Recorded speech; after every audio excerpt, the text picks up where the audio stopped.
Hello students, myself Mrs. Charu Kohli, your economics teacher. Today we are going to do chapter number 5 and the topic components of government budget. Government budget components are divided into two parts. First part, budget receipts. Second part, budget expenditures. Budget receipts are the receipts of government from all sources. Whatever the revenue government is earning from all sources is termed as budget receipts. And these receipts are used for making the expenditures for the development of the economy and for the welfare purpose. And that is included in this portion, that is budget expenditure. Budget expenditure is the expenditure in all the areas for the development of the country by the government. Now, these budget receipts and budget expenditures are further divided into certain classifications. We are going to take a look and understand these classifications. Now, budget receipts, when we write in short form, we write BR. And this budget receipts are further divided into two parts, that is called as revenue receipts, and the second part is capital receipts. Capital receipts. And capital receipts are written as CR. Revenue receipts are written as RR, the capital R, and the capital receipts are written as CR.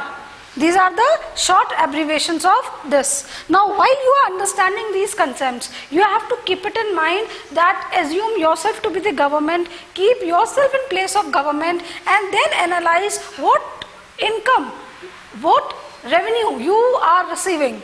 So similarly, it will be easy for you to understand the concept of receipts. Mean these are the receipts which government is receiving. And if you keep yourself in place of government for a while and see that from which sources you get the income, then you will be able to understand this topic very easily. Now, components budget receipts are divided into two parts, as I told you, revenue receipts and capital receipts. What are these revenue receipts? Revenue receipts are those receipts which do not create liabilities, which do not reduce assets. Here are two terms, two concepts which I have written here, and these concepts are used to define revenue receipts. Revenue receipts are those receipts which do not create liabilities and which do not reduce assets. Now, what do you mean by these terms? As I told you, you have to analyze yourself to be the government, and you have to think for a while that income is coming to you. So, one concept through which the money is coming with you is the revenue receipt. Now, what these terms means, let us understand, and then I will tell you the exact analysis of it. Assets and liabilities. Now, asset is something which we have in form of, you can say, in form of assets, in form of goods, in form of papers, in form of documents, something which is productive in future. That is asset. And liability is a burden which we have to repay, or which is not positive for ourselves. It is a disadvantage because liability is a burden on ourselves. Let us take an example of debt. Debt is a loan. When you borrow some money from someone, then a liability is on your head. Fine. So this is the meaning and the concept of assets and liabilities. Now, what is the word written here? Creates liability. Creates means whenever you will borrow, some liability is going to be created on your head. It means you have to return it back. So that debt is going to be on your head. Fine. And reduce means when you will give something, your asset is going to be reduced. The reduce word means that. But main and the important thing which you have to remember here is the word do not. Means revenue receipts are those receipts which do not create liabilities. What does that mean? It means whenever you are getting money and that money is not a burden on you, it is not creating a burden on yourself, that you do not have to pay it back. When something you receive, sometimes it is a burden on you. You have to return it back also.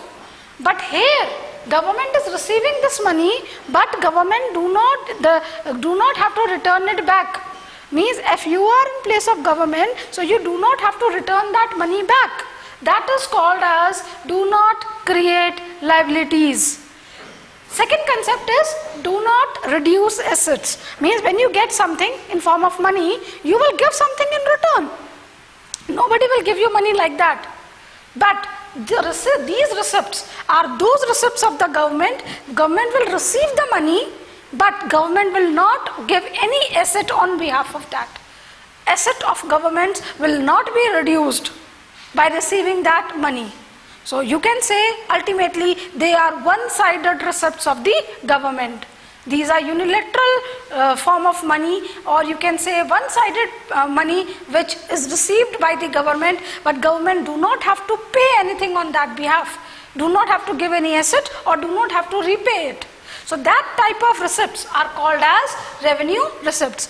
Make it sure you have to use these words only as your definition.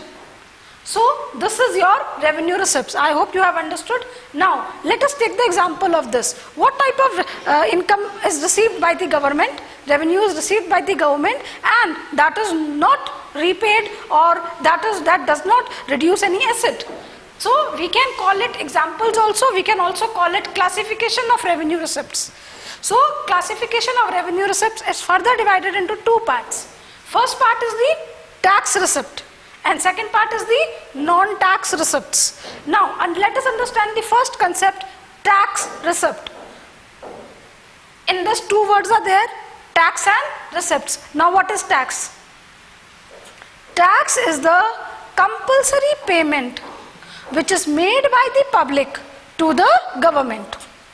Which is made by the public or institution or a firm or household to the government. Means everybody, whether it is an institution, whether it is a household, whether it is general public, they are giving some money to the government, and that is compulsory payment for them to pay. That is called tax. And receipt means money is coming. As we are government, tax receipts are coming to us. Fine. So now we have to understand three concepts of tax receipts. First, the direct tax and indirect tax. Second, the progressive tax and the regressive tax. And third, the specific tax and VAT, which is now, VAT is not there, now it has taken the form of GST. So we have to understand this concept one by one. Coming on to the first one. What do you mean by direct tax and indirect tax? Direct and indirect taxes are types of taxes. Means taxes are divided into two parts. Further division, direct tax, indirect tax. Direct tax is that tax which is paid by the person on whom it is imposed. It is paid by the person on whom it is imposed. Means जिस pay ये tax लगाया जाएगा वही इंसान इस tax को pay करेगा. That is direct tax. वही इंसान पे करेगा. Such as income tax, corporation tax, property tax, wealth tax. These are the taxes जिस पे ये लगाए जाते हैं, उसी को पे करने होते हैं और वही पे करते हैं इसको. ठीक है. So this is direct tax. These are those tax whose incidence and impact lies on the same person. मतलब this tax is going to be, मतलब he only will receive it and he only will pay it. Means he will be asked to pay it and he will only pay it, the individual person. That type of tax is called direct tax. Coming on to indirect tax. Indirect tax are those taxes which are imposed on one person and paid by the other. Means government will ask the firm, the owner of the firm, to pay a tax. Owner of the firm will pay the tax, but ultimately he will get it back when the products or goods and services are going to be sold out in the market. So ultimately, who is the bearer of the tax? Who has paid the tax? The ultimate consumer has paid the tax. So this tax lies on one person and is paid by the other. Means shifting of tax takes place in indirect tax. Tax shifts from one person to another. Incidence is on the other person and impact of the tax is on the other person. So this is the direct tax and the indirect tax. I hope you have understood the concept of direct and indirect. Now let us take the I have not told you the examples of indirect tax. Indirect tax includes sales tax, all type of duties, export duty, import duty, excise duty, custom duty, all type of duties are indirect in nature. And the VAT we are talking about, and today VAT is not there. So what is there? GST, goods and service tax. And as you all know, GST is the compiled tax which is paid at one instance or one time only it is paid, and the divisions are not there. So there were various taxes. There were 17 taxes which were combined to form GST. We'll have a discussion on GST in a separate class, but only this GST is the example of indirect tax. Now I have used the word imposed. Have you noticed? While telling you about direct and indirect tax, I have used the word imposed. Sometimes in various books also, and when we talk about this topic, we use the word levied. The levied word is used. That is, it also means imposed. So please remember this word. This levied word is also means imposed. So levied word can be also used in place of word imposed. Fine. So important word for this topic. Coming on to the next part, that is progressive and regressive tax. Now progressive and regressive tax are actually the taxation policies. And on that basis, we can say they are progressive tax and regressive tax. Now, I'll tell you about the taxation policies. There are 4 taxation policies used, and among them only you have to do 2 of them. Fine. So, let us talk about the taxation policies. There are 4 types of taxation policies. Let us talk about number 1, that is proportional. First is proportional taxation policy. Now what is proportional taxation policy? See the diagram. I will explain this concept with the help of a diagram. See, I am making a curve, and as you all know, when we draw a diagram, we have OX axis and OY axis. In OY axis we are keeping the income of the persons, and in OY axis we are keeping the tax rate. Fine. And now, what type of proportional taxation policy is this? Proportional taxation policy is that policy in which, with the increase in income,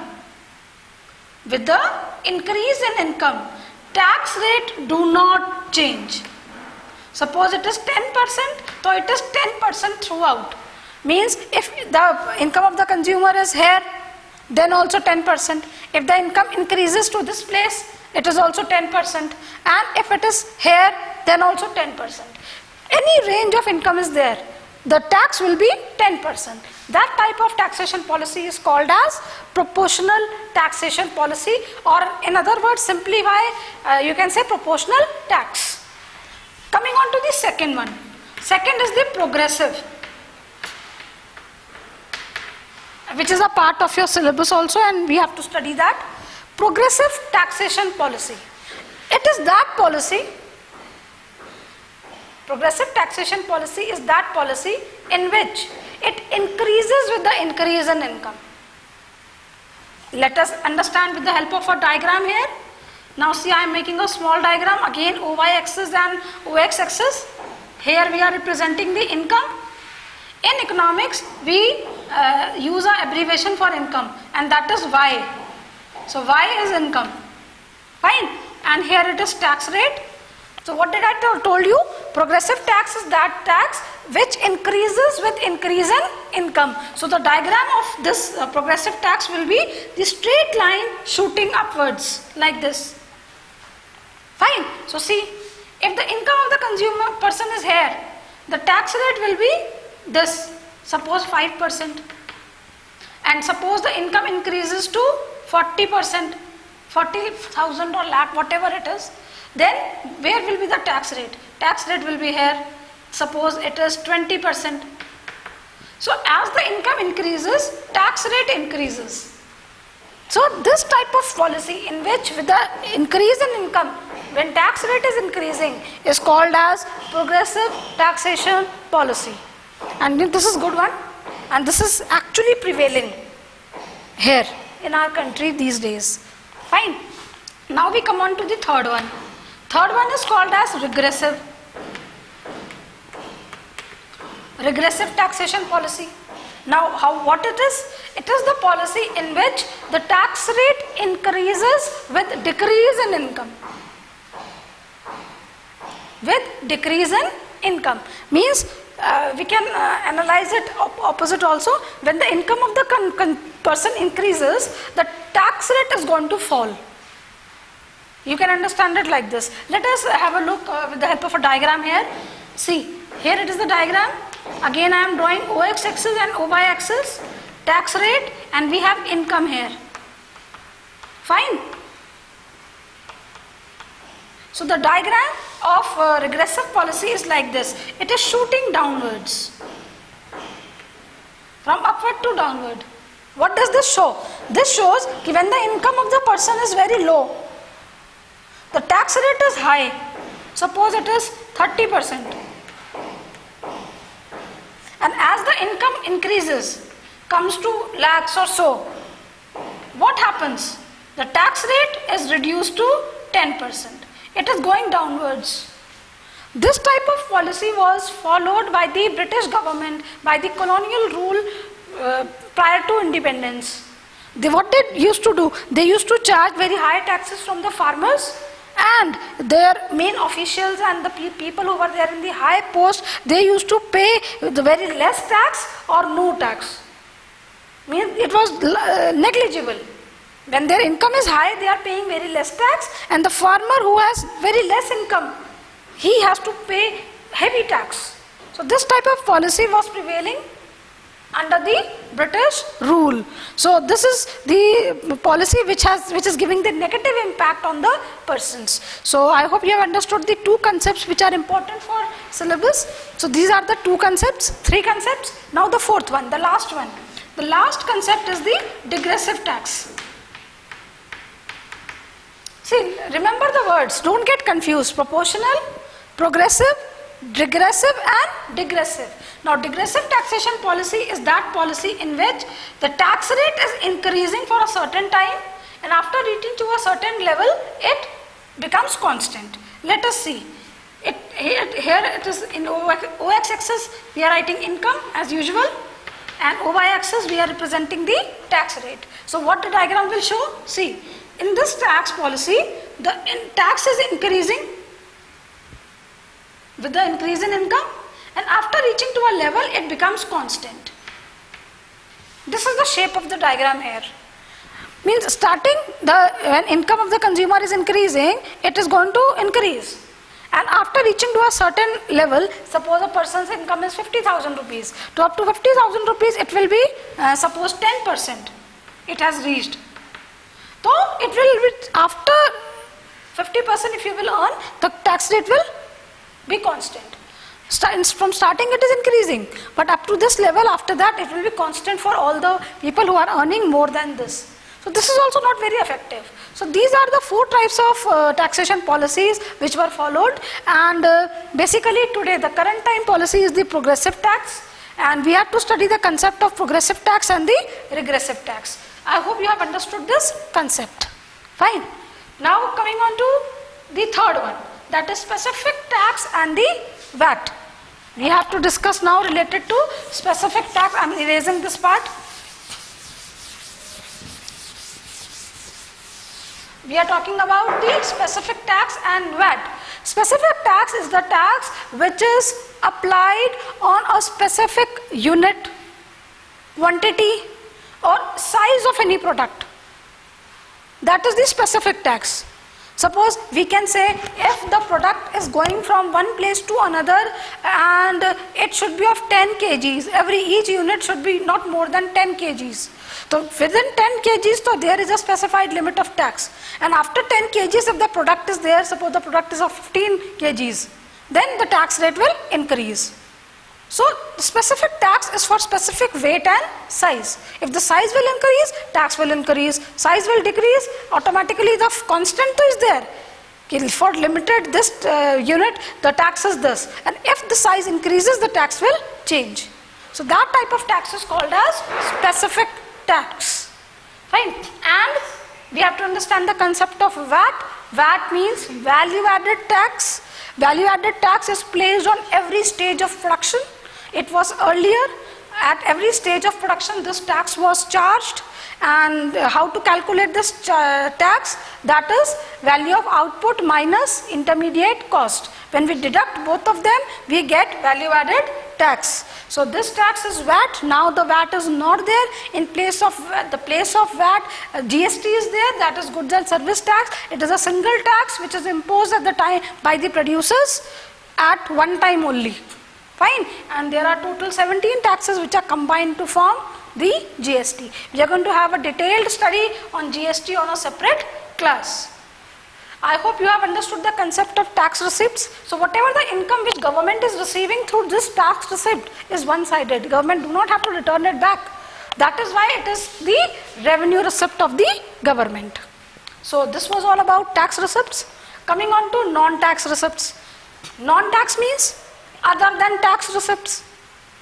Other than tax receipts are, you have to remember these points. Non-tax receipts are fees, fines and penalties, license and permit fees, special assessment, escheats, gift and grants, income from PSUs, and interest on loan. These are the examples of non-tax receipts. Let us take an example, let us see them in detail. Fees. Now what is the fees? Fees is the typical small amount which every government department is charged for the services they provide. You go for registration of your property, you have to pay a tax fees there, registration fees.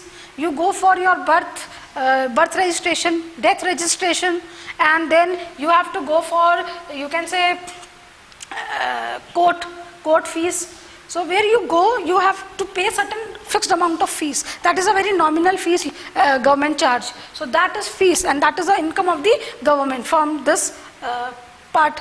That is a non-tax receipt. Then fines and penalties. When any act is committed by a person which is against the law, which is illegal, then certain amount is charged. Take an example, amount charged in form of challans, in form of you can say zamanat, we call it. So these are fine. These are kind of fines or penalties which you pay. So that is also the one of the income of the government. Then license and permit fees. When you license and permit fees is related to the permission you are charging from government. Ki give us permission for this purpose, give us permission for this purpose. So when you will take permission, then they will charge a nominal amount from that. That is called license fee. Suppose that this comes under this head, that is the fees. That is for driving, you take license, and for license you pay a license fee. Then you are asking permission, no. So when you will ask permission, then you will pay something for that. So that income will come here. Then we are talking about special assessment. What are special assessment? Now suppose government has made one big building, a nice one, in next to your place. What will happen? It will increase the value of your property, and it will increase the value of the place you are living. So when government has created something, has given some facility, and on that facility the value of your place is increasing. So some special assessment or special assessment is charged from the owner of that place. The kind of special assessment is charged from that owner or place. So that is called special assessment, and it is the income of the government. Suppose in a particular area roads are constructed. Roads were not formed and government has constructed the road. So with the road, the value of that place has gone up. obviously if you will sell that property, so you will gain more income. So the government is, what the government is doing? Government is charging us the special amount for that benefit which government has given. That special assessment or benefit which government is asking, you have to pay to that. So government, that is a payment which is received by the government. So that is special assessment. Coming on to next, that is escheats. Now escheat is some property which do not have any legal hire. Suppose there is a property and it is locked and nobody is living there, staying there.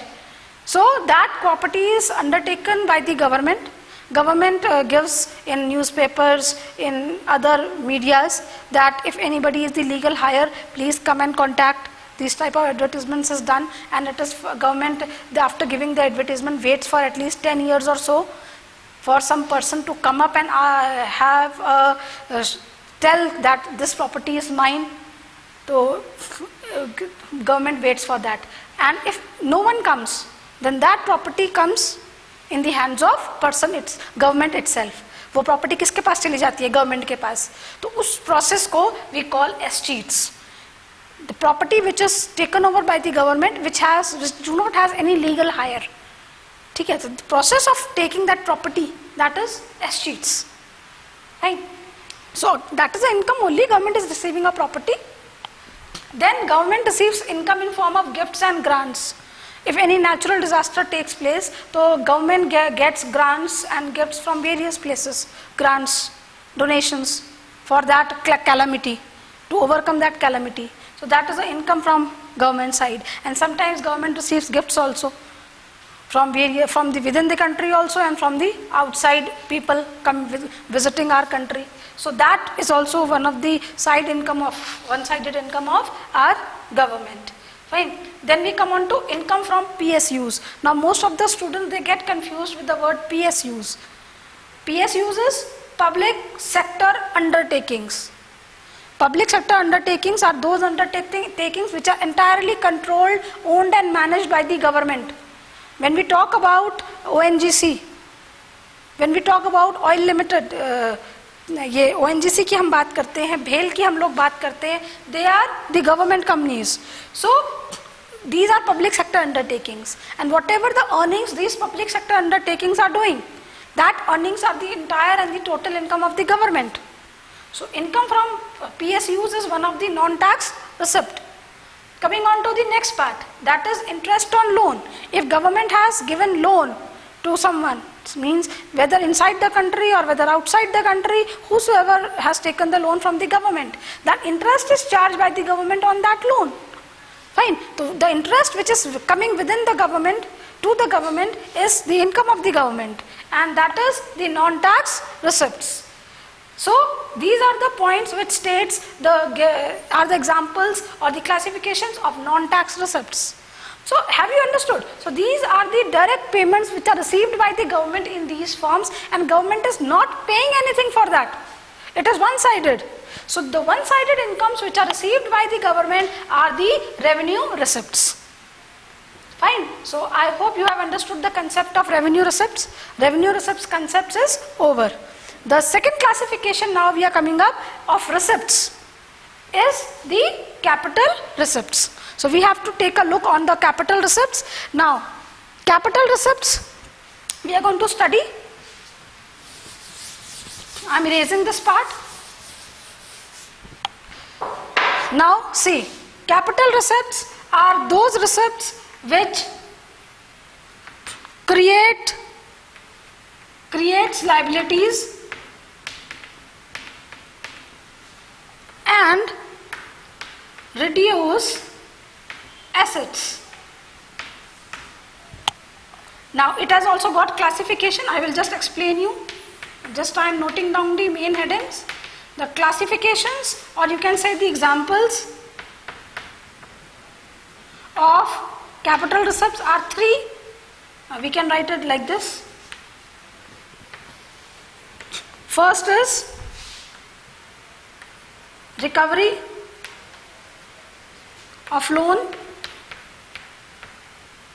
Second is borrowings and other liabilities, you have to remember the headings. And the third is other liabilities. And in this we are going to have a concept of disinvestment. Let us understand now three of them one by one. Now, first of all, when we have to understand these three, we have to understand the concept of capital receipts. As you all know, first part we have studied the revenue receipts, now the capital receipts. Capital receipts are those receipts of the government which creates liabilities and reduce assets. Now, what I have done here, please take a look. I have removed this word do not. Do not word is not there now. So, it creates liabilities and reduce assets. What does that mean? It means that whenever government is receiving the income, liability will be on the head of the government. Government के ऊपर liability चढ़ेगा, government को उसे return back करना पड़ेगा. That is creates liabilities. Fine. And what is reduce assets? It is also one of the form in which when government will receive something, government will give something in return. Any asset will government will give. When any asset of the government will give, then there will be reduction of assets.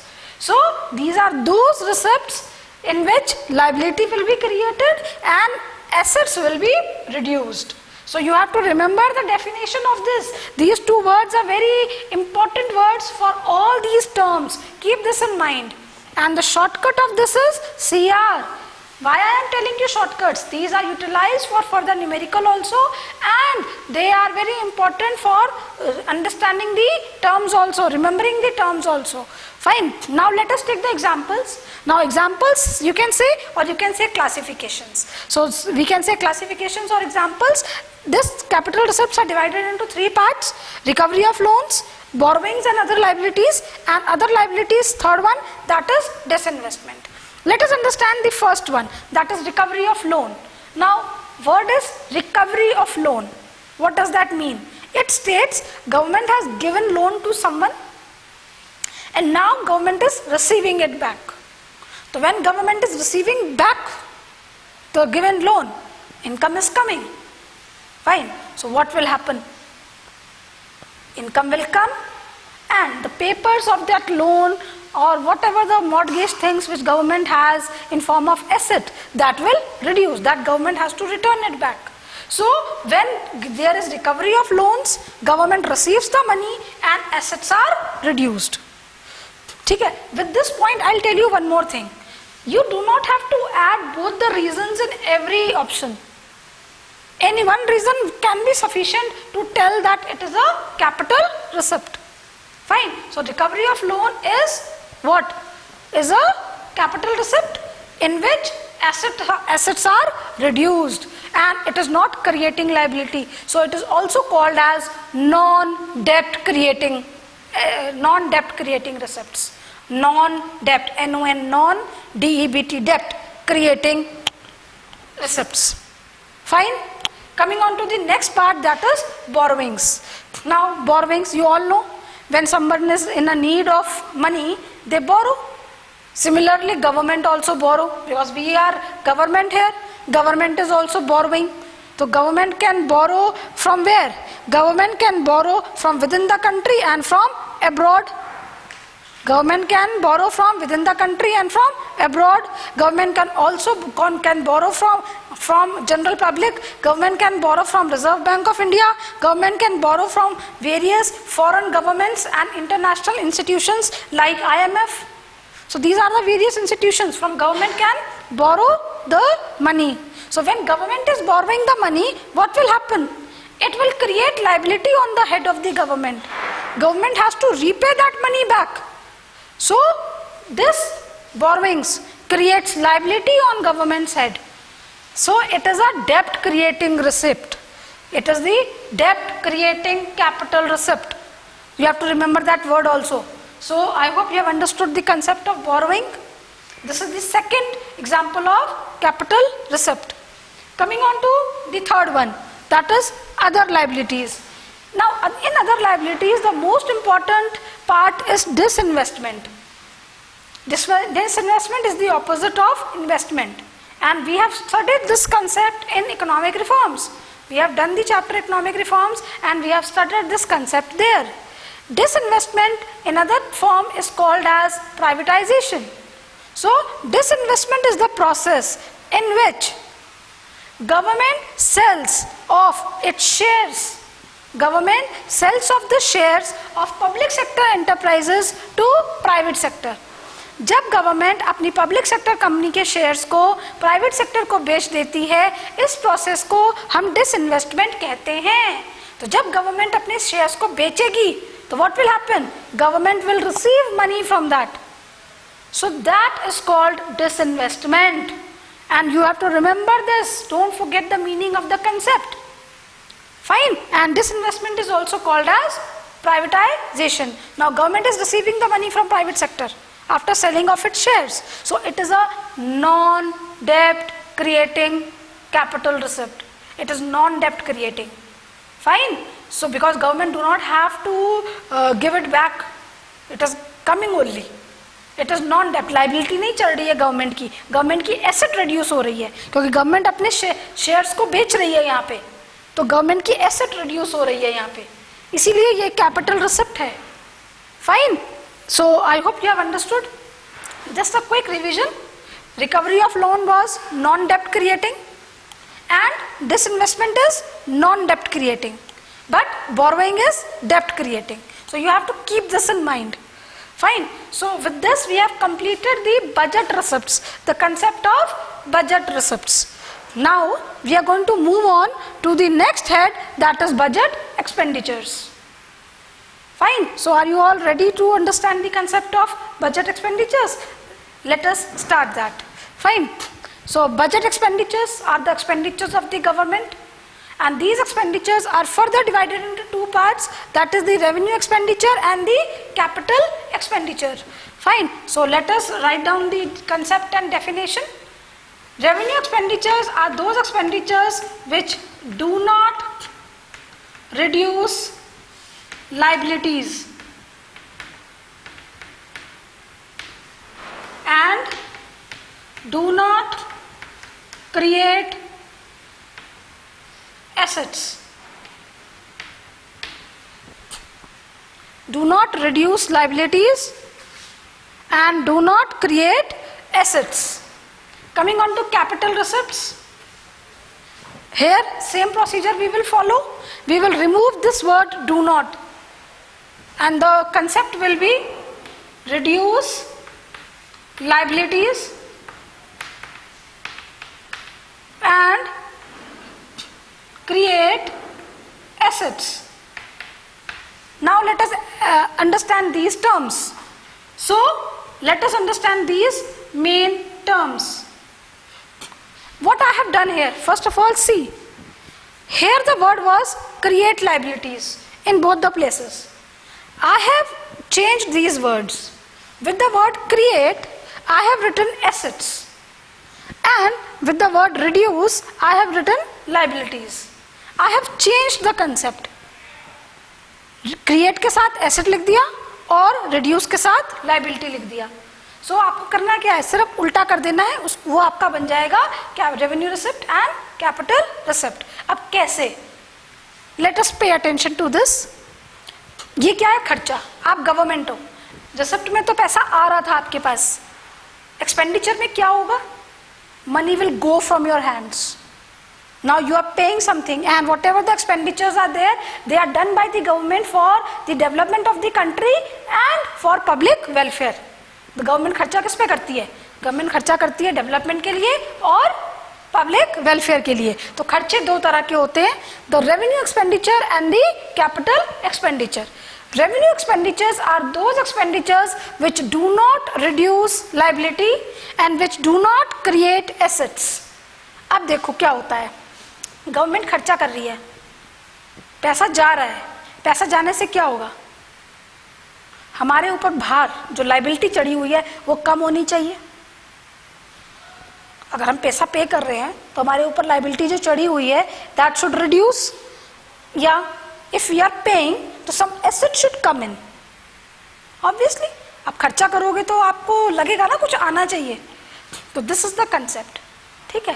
तो अब revenue expenditure वो खर्चा होता है जिसमें government की liability नहीं उतरती और गवर्नमेंट के पास कोई भी एसेट नहीं आता.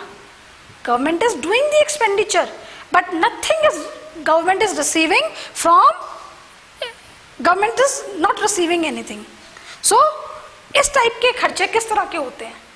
इस टाइप के खर्चों में let us take the example of old age pension. Government is giving old age pension, government का खर्चा है ना. क्या है? गवर्नमेंट का खर्चा है. Old age pension, salaries and scholarships, salaries and scholarships.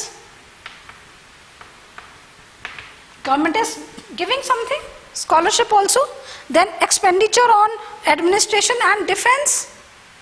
Defense पे गवर्नमेंट खर्चा कर रही है तो गवर्नमेंट इज डूइंग एक्सपेंडिचर ना. पर क्या मिल रहा है गवर्नमेंट को? ना तो लाइबिलिटी कम हो रही है और ना ही कोई एसेट आ रहा है. तो ऐसे खर्चों को we call it revenue expenditure and they are also one sided. Government दे रही है पर आ कुछ भी नहीं रहा है. Clear? So I hope you have understood this concept of revenue expenditure. Coming on to the capital expenditure. Capital expenditure में अगेन ये डू नॉट वर्ड हटा देंगे हम लोग. तो ये क्या है? These are those expenditures which will reduce liabilities and which will create assets. मतलब गवर्नमेंट खर्चा करेगी, उससे गवर्नमेंट की जो लाइबिलिटी चढ़ी हुई है वो भी कम हो जाएगी और government will receive any asset with this expenditure. And the examples of this can be if government is purchasing shares of MNCs. Government खरीद रही है शेयर्स MNC के, क्या होगा? एसेट आएगा obviously. Then if government is making repayment of loan, repayment of loan government कर रही है, क्या होगा? पैसा तो दे रही है ना गवर्नमेंट, तो गवर्नमेंट के ऊपर जो बोरोइंग्स का भार चढ़ा हुआ है, डेप्ट चढ़ा हुआ है, that will reduce. So this is, it is reducing liability, it is creating an asset. Then government is doing construction of dams and steel plants. Government is opening industries. Government is doing producing dams.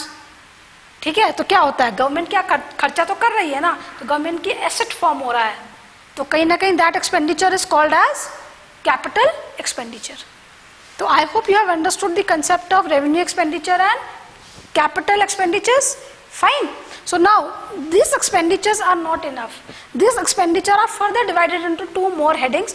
Only you have to understand the concept of that headings which I am telling you. This is the further division of capital expenditure which we have to study. I am writing those. Or first head is revenue expenditure and capital expenditure. The second will be plan and non-plan expenditures. This is the different head. And one more it is, the last one, developmental and non-developmental expenditures. हम ये कह सकते हैं कि budget expenditures first formula is BE is equal to RE plus CE. Second formula BE is equal to plan plus non plan expenditures. Third formula BE is equal to developmental plus non-developmental expenditures. There are three different formulas for expenditures. Coming on to plan and non-plan, just take a look on it. Plan, you all know government is doing planning, 5-year planning and long-term planning is there. So whatever the government is going to make the expenditures for the planned expenditures for the development, they are called as plan expenditures. मतलब government plan करेगी कि this time construction of dam will take place, तो construction of dam में expenditure will be there, so that is going to increase an asset of the government. Fine. So when government plans the expenditure for health, when government plans the expenditure for education, when government plans the expenditure for law and order, so they all are planned expenditures. Fine. So I hope you have understood the meaning of planned expenditures. Now coming on to non-planned expenditures. Non-planned expenditures are those expenditures which are not planned but immediately occurs. Sometimes any natural calamity take place in form of floods, in form of earthquakes, and the big disasters are there. There is a very loss of human also and the property also. At that time government does some expenditures. So those expenditures are not planned. So that are included in non-planned expenditures. Fine. So you have to write the concept and the example of this. Fine. Coming on to the last part, developmental and non-developmental expenditures. Whatever the expenditures are done by the government for developmental purpose. For developmental purpose means that is related to construction of dam or making health institutions or education institutions. Fine. Then in the field of industries, in field of transport, communication. So these type of expenditures which government does, that brings development and brings development in the economy. They are called developmental expenditures. Coming on to next, non-developmental. The expenditures which are done by the government and which are not developed, which are not related to development of the economy, such as the grants given to state government, expenditure done on defense, expenditure done for public welfare or for justice. So these are the expenditures which are not for development purpose, but government makes out these expenditures. They are called non-developmental expenditures. I hope students you have understood the concept of the entire components of government. I have covered each and every point and a concept of this in this video. I hope you liked the video. Thank you.